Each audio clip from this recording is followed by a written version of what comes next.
Серләреңне миннән яшермә, юк барларга борчылып йөрмә. Певец Ришат Фазлиахметов во время пандемии жил в деревне, репетировал на сенокосе. Говорит, иначе никак. Быть лауреатом национальной премии «Болгар Радиуса» уже во второй раз, как глоток свежего воздуха. Здесь же лошадь скаковая, да? Тоже тренировка же надо. Без тренировки она тоже задыхается. Постоянно вот, если нет тренировки для этого, то же самое будет.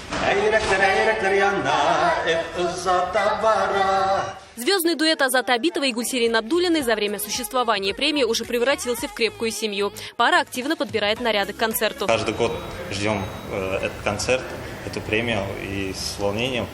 И поэтому мы были очень рады, когда услышали то, что премия состоится. Более 30 номинаций, десятки популярных исполнителей ежегодно на музыкальной премии «Болгар Радиуса» награждают не только легенд татарской эстрады, но и современных исполнителей, а также авторов лучших песен. Действительно, год был тяжелый. Раньше мы каждый месяц делали концерты, встречались с нашими зрителями, с певцами, но, к сожалению, в этом году такой возможности у нас не было. Но все-таки мы решили провести 8-ю церемонию вручения Милли Музыкаль премии.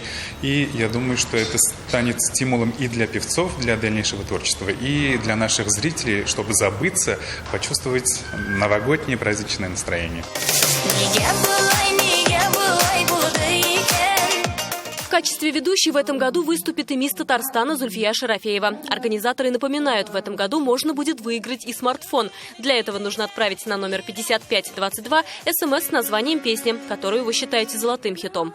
А пока ждешь концерт, можно воспользоваться маской в Инстаграм, которая называется «Болгар Милли 2020». Здесь можно сделать интересное видео или фото, а также никогда не забудешь, когда концерт 12 декабря 2020 года. Встретимся на онлайн-трансляции на телеканале ТНВ, Радио Булгар и в интернет-пространстве.